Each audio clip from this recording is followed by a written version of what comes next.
सब होने के बाद भी मोदी जी चुप क्यों है? 1945 का समय वर्ल्ड वार 2 खत्म हुआ, यहीं से शुरू हुआ अमेरिका का टैरिफ।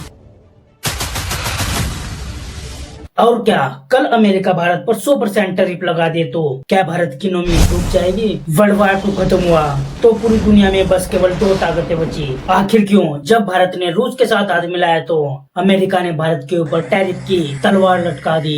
क्या ये सच है कि अमेरिका भारत को अपना दोस्त नहीं एक मोहरा समझता है, रूस को घेरने के लिए, चीन को रोकने के लिए और अपने सबसे खास डॉलर को बचाने के लिए? आखिर क्यों रूस और अमेरिका की दुश्मनी में गुण की तरह पिस रहा भारत? इतना सब होने के बाद भी मोदी जी चुप क्यों है? तो आइए पहले देखते हैं आखिर इन सब की शुरुआत कहां से हुई। 1945 में वर्ल्ड वार 2 खत्म हुआ। दुनिया तबाह थी पर 2 ताकतें बची थी, यूएसए और यूएसएसआर। यूएसएसआर जिसे आज के समय में हम रूस के नाम से जानते हैं, ये दोनों इस दुनिया को अपने अपने हिसाब से चलाना चाहते थे। यूएसए कैपिटलिज्म से चलाना चाहते थे और यूएसएसआर कम्युनिज्म से चलाना चाहते थे। यहीं से शुरू हुई कोल्ड वार। बम नहीं चले लेकिन जंग हर देश में थी। कोरिया, वियतनाम, अफगानिस्तान, हर जगह दोनों ने लड़ाई लड़ी पर सीधे आमने सामने नहीं। उस समय की जलन इन दोनों के बीच अभी तक है। 1991 में यूएसएसआर टूट गया जिससे रूस गरीब हो गया, लेकिन अमेरिका सुपर पावर बन गया। फिर पुतिन ने सोचा हम पीछे क्यों रहे, उन्होंने सेना बनाई, न्यूक्लियर हथियार बनाए और पुराने इलाके वापस लेने की तैयारी शुरू कर दी। और इस जलन को बढ़ाने के लिए नाटो ने एक चालाकी और दिखाई। नाटो अमेरिका का मिलिट्री ग्रुप है। इसने रूस के चारों तरफ अपने दोस्त बिठा दिए, पोलैंड, एस्टोनिया, लैटविया, लिथुआनिया। रूस बोला तुम मेरे घर तक पहुंच गए हो, अमेरिका बोला ये मेरे दोस्त है। बस यहीं से नफरत और बढ़ गई। फिर रूस के एक और चिंगारी लगी। यूक्रेन ने बोला मैं नाटो में जाऊंगा, यानी अमेरिका के ग्रुप में, जो कि यूक्रेन पहले रूस के साथ था, तो ये रूस के लिए रेड लाइन थी। अगर यूक्रेन नाटो में जाता तो अमेरिका की सेना रूस के बॉर्डर पर खड़ी होती। इसलिए 2022 में रूस ने हमला कर दिया। इसमें अमेरिका ने हथियार भेजे, अरबों डॉलर दिए और यही नहीं रुका, रूस पर अलग से प्रतिबंध भी लगा दिया, एक नहीं हजारों। आखिर अमेरिका रूस से डरता क्यों है? तो इसका जवाब है रूस के पास सबसे ज्यादा न्यूक्लियर बम है, दुनिया की सबसे तेज मिसाइल है, साइबर अटैक की ताकत है। रूस अगर चाहे तो अमेरिका की बिजली, इंटरनेट सब बंद कर सकता है। इसलिए अमेरिका रूस को खुला नहीं छोड़ना चाहता।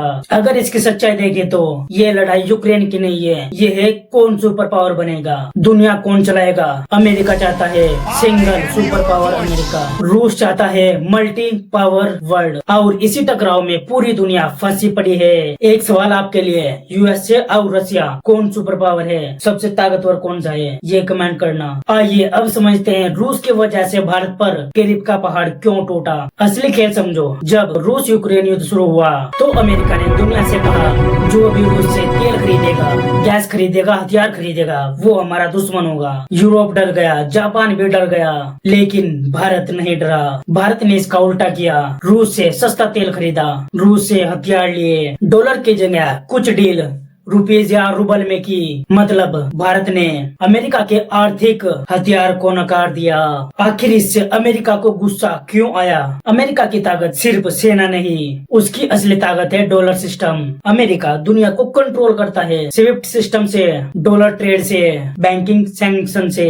लेकिन जब भारत और रूस बिना डॉलर के व्यापार करने लगे तो ये बात अमेरिका को खतरनाक लगने लगी। पर अमेरिका भारत पर सीधे हमला नहीं कर सकता, तो उसने एक चाल चली। भारत से आने वाले स्टील, एल्यूमिनियम, फार्मा, टेक्सटाइल पर टैरिफ बढ़ाना शुरू कर दिया। मतलब अगर तुम रूस के साथ रहोगे तो हम तुम्हारा व्यापार महंगा कर देंगे। ये सिर्फ पैसा नहीं, एक चेतावनी है। टैरिफ असल में एक मैसेज है, इंडिया चूज रशिया और अमेरिका।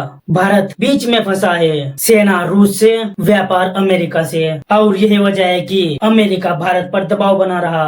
पर असली सच्चाई, रूस आज अकेला नहीं, चीन उसके साथ है, ईरान उसके साथ है, और अब भारत भी रूस के साथ जुड़ रहा है। और अमेरिका को डर है अगर ये गुट बन गया तो डॉलर खतरे में पड़ जाएगा, यानी डॉलर का राज खत्म हो जाएगा। अगर अमेरिका ने भारत पर 100% टैरिफ लगा दिया तो क्या भारत की इकोनॉमी डूब जाएगी? तो इसका आंसर है नहीं, लेकिन हाँ जोरदार झटका जरूर लगेगा। अमेरिका भारत का नंबर 1 एक्सपोर्ट मार्केट है। भारत आज जो भी विदेश में बेचता है उसका सबसे बड़ा हिस्सा अमेरिका में जाता है। IT सर्विस, फार्मा, कपड़े, जूते, ऑटो पार्ट्स, इंजीनियरिंग सामान, अगर इन सब पर 100% टैक्स लग जाए तो अमेरिका का ग्राहक कहेगा इतना महंगा क्यों खरीदूं? वो चीन, वियतनाम या मैक्सिको से वो सामान ले लेगा। मतलब भारतीय माल बिकना बंद और इससे नौकरियों पर हमला, रुपया और कमजोर हो जाएगा, शेयर मार्केट धड़ाम से गिरेगा। इससे भारत को झटका जरूर लगेगा, पर भारत केवल अमेरिका के भरोसे नहीं है, वो यूरोप, अफ्रीका, मिडल ईस्ट और 140 करोड़ लोगों के भरोसे है। आखिर इतना सब होने के बाद भी मोदी जी चुप क्यों है? तो इसका जवाब भावनाओं में नहीं, रणनीति में छुपा है। भारत भी एक ऐसी जगह खड़ा है जहां एक गलत बयान और अरबों डॉलरों का नुकसान। समझो असली वजह, अमेरिका को नाराज करना भारत अफोर्ड नहीं करता। भारत का सबसे बड़ा एक्सपोर्ट पार्टनर अमेरिका है। IT सर्विस, फार्मा, इंजीनियरिंग सामान। अगर मोदी सरकार अमेरिका का खुलकर विरोध करती है तो अमेरिका टैरिफ और बढ़ा देगा, वीजा नियम और कड़े कर देगा और हाँ, इंडियन कंपनी पर बैन भी लगा सकता है। मतलब सीधा भारतीय नौकरियों पर खतरा। रूस से भी भारत दुश्मनी नहीं ले सकता। भारत की 60 से 70% सेना का सामान रूस से जुड़ा हुआ है। अगर भारत रूस को छोड़ दे तो हथियारों की सप्लाई रुक सकती है, स्पेयर पार्ट्स रुक सकते हैं, नेशनल सिक्योरिटी खतरे में पड़ सकती है। इसलिए भारत रूस से भी दुश्मनी मोल नहीं ले सकता। भारत डबल गेम खेल रहा। इंडियन गवर्नमेंट जानती है अमेरिका मतलब पैसा, रूस मतलब सुरक्षा यानी हथियार। तो रणनीति है अमेरिका को नाराज भी नहीं करना, रूस को छोड़ना भी नहीं। इसलिए मोदी जी बोलने से ज्यादा सौदेबाजी पर ध्यान देते हैं। अब आप क्या सोचते हैं गवर्नमेंट की इस सोच पर? अपनी राय कमेंट में जरूर बताना। और हाँ, जैसे हालात आजकल इस दुनिया के चल रहे हैं, क्या वर्ल्ड वार 3 हो सकता है? तो इस वीडियो को अपने ऐसे दोस्त के पास शेयर करना जो इसका आंसर बता सकता हो या एक अंदाजा लगा सकता हो। और आप भी कमेंट में जरूर लिखिए आपको क्या लगता है, क्या वर्ल्ड वार 3 हो सकता है?